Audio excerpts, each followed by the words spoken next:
You are, because it's almost bedtime here. Hello, everybody. Uh-oh, we got some like flyaway going on. Hello, let's get this together. Good evening. Camera ready. I am Lake Moore. I got special guests. Oh, my name is Shamar Moore, and this is More Capacity, where the stretch is necessary. Perfection is not the measure, but maturity is mandatory. Excellence is expected. Look at that. Come on, y'all. Help me give him a round of applause.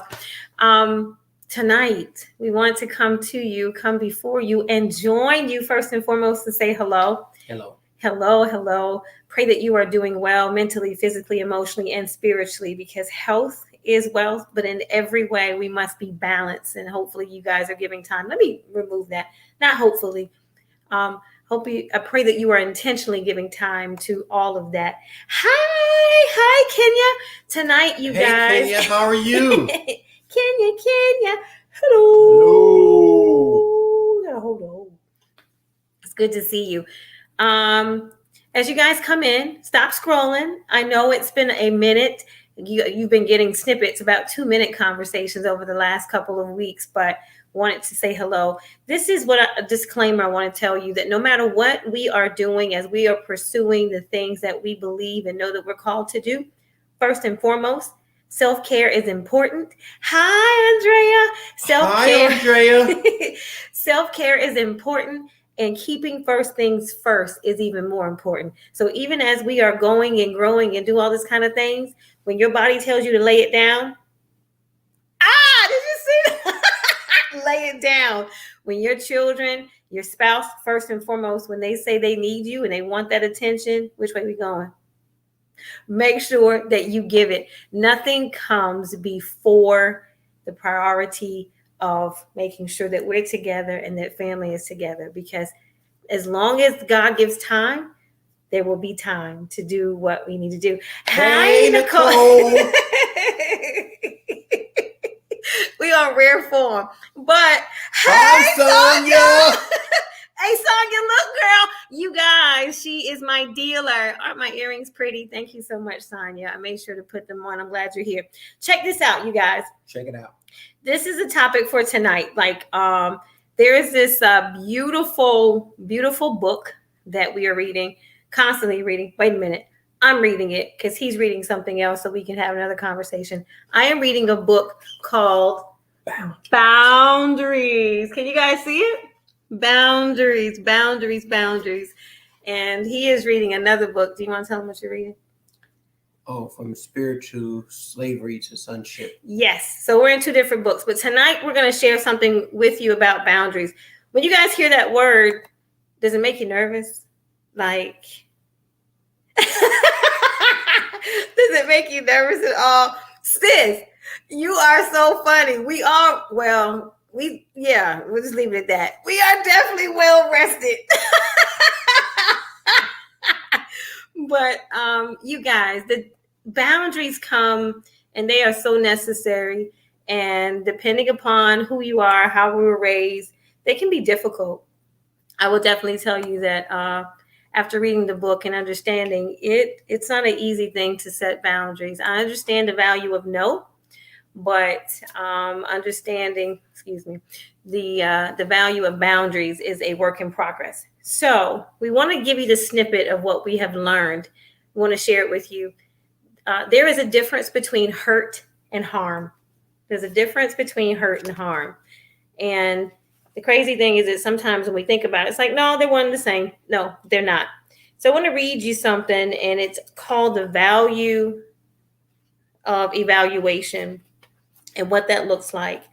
Because sometimes in our relationships, we don't say what we want to say. Sometimes in marriages, we don't say what we want to say because of the fear of it hurting the individual. Right. Fear of hurting feelings. Yeah. Of how they're going to feel. And so we won't say it. We won't speak up at work.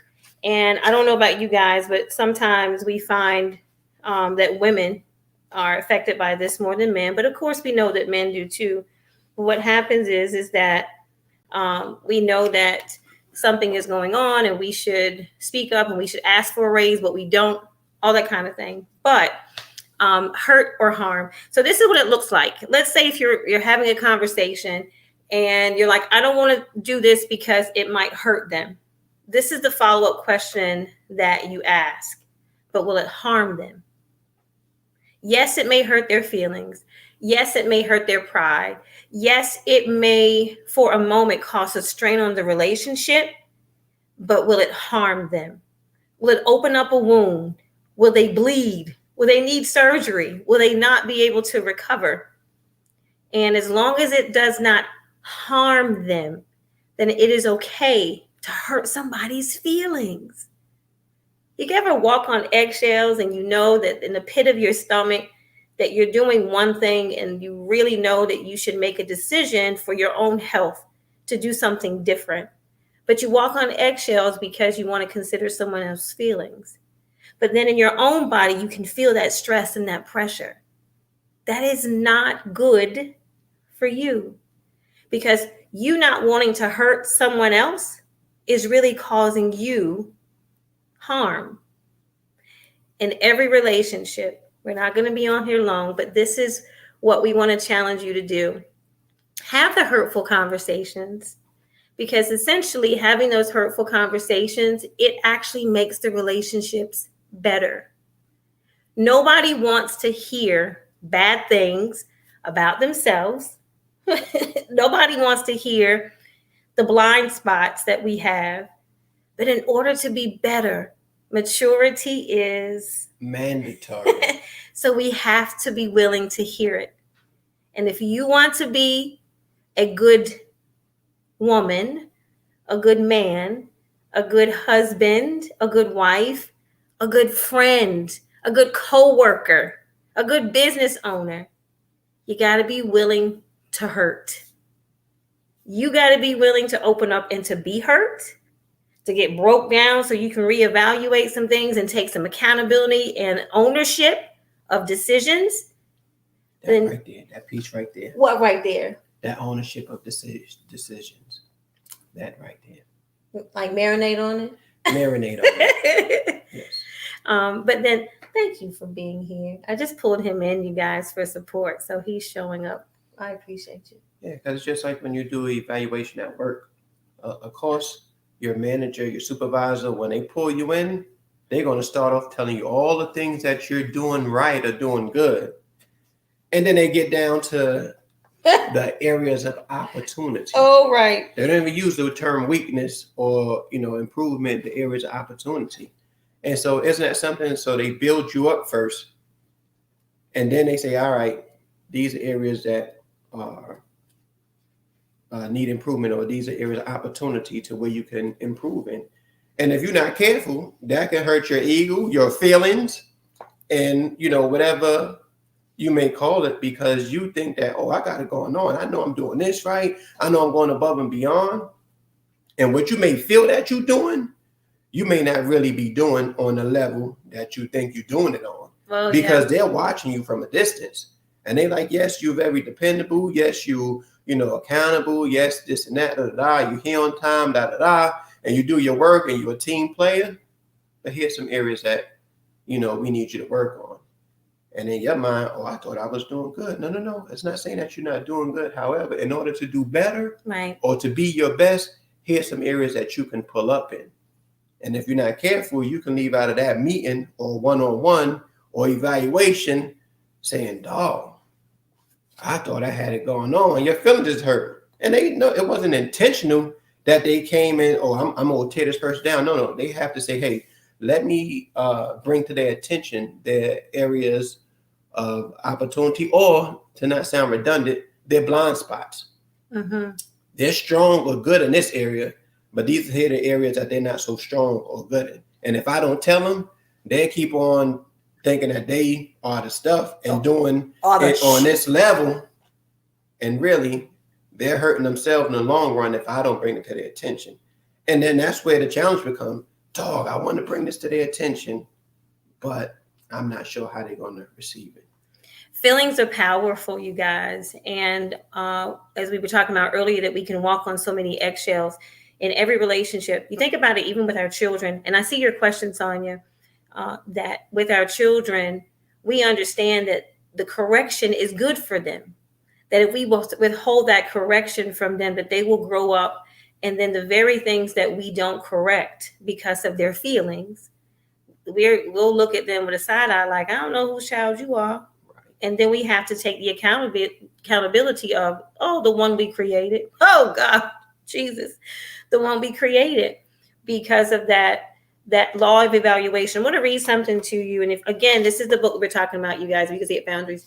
But on page 96, this is what it says. It says, as iron sharpens iron, we need confrontation and truth from others to grow. No one likes to hear negative things about him or herself, but in the long run, it may be good for us. The Bible says that if we are wise, we will learn from it. Admonition from a friend, while it can hurt, can also help. So, Sonia, I wanted to read that specifically, and I hope that it addresses your question, that we agree, but when is a good time to know, or when it says, when is a good time to know that it's time pretty much to hurt someone, with everything that's going on in the world today. I'm going to share something with you guys, and it's something that I've been toiling with because last year was rough. We had so much going on with, and I'm going to speak very candidly about myself, with, we have three children total, but we have two beautiful, I call them my melanin brown boys, right? And I got this chocolate man. And last May, from April, around to June, it was hard just because of the anxiety that was going on. Personal infliction, though, personal. And with everything going on, I found myself not wanting to release them and all these different things, right? But in the midst of it, people who live outside of that world, they cannot comprehend the pressure and the anxiety that many of us may have been feeling. So their words, their emotions were not tied in. They may have been very lax and called it privilege not to have to deal with it. And so their words may have not been laced in wisdom. And unfortunately, we probably became very aware of some relationships that we were in with neighbors, with friends, with co-workers. A lot of stuff was revealed. But we got to start with the revolution and what was revealed in us. So I say all that to say this. There were some conversations I know that I should have had then. That I should have had then, but I did not have the conversation. I didn't call it out because I felt like, did you guys see the View? I felt like it would have been a Cheryl and Sharon moment. So I did not want to address it, but it was festering in me. And it literally was affecting the way that I was showing up. And to this day, I haven't had the conversation, but I know that I must have it. But I can have it now because I'm at peace. I realize that people are going to be people. What they do is not a reflection of who I am. And it really has nothing to do with me. So, Sonia, that's the part, is that if we don't go ahead and have the conversation really right then it will continue to grow. Why must we have permission to hurt someone else's feelings when they are hurting us? What's up, Ely? I see you up there. I'm sorry I didn't give you a shout Ely! Hi, Lim, you all. But what happens with that? It's not so much that now don't get me wrong, I know that we are supposed to turn the other cheek, and that's true. But what I just read to you, literally, it says that iron sharpens iron. So that means there's some friction. There is some disagreement. Hi, Daniel. Hey, Daniel. There is some friction. We're not agreeing. We're not saying yes all the time. There are going to be hard no's. No, I'm not working after 5. No, I'm not going to be a superwoman because, I have the capacity to do so. No, and no. And that causes friction. But I think that when it's time to have the conversation, when you lose your peace. That part right there. Dang. That part right there. Yeah. When you're no longer at peace, and you're not able to be free and to forgive, and you start feeling offense, and it's changing your character, a conversation must be had. And then the prayer is that we deliver it with wisdom, we deliver it in love, we deliver it in integrity. And the truth is we have no control of the ground that it falls on. We have to make sure that our delivery is with the right intent. Did that help, Sonia? Did that help? Okay. Yes. But again, there is a difference between hurt and harm. And we're going to go rest. We're going to go rest. You're going to go rest. Yeah. Keep me to my word. Y'all know this. Yeah. Mm-hmm. But there's a difference between hurt and harm. In every relationship, evaluate it, starting with self. In everything that we do. Thank God for you too, girl. You have no idea. Again, you guys, she constantly takes good care of me. But there's a difference between hurt and harm. Do not allow fear to make you walk on eggshells and to keep us in bondage from having conversations that may hurt someone.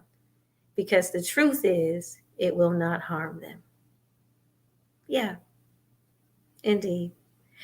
Please take it, you guys. Run with it. If you have any questions about the book, please feel free. Share and tell somebody else if this was something that was helpful. Invite them to come and watch too.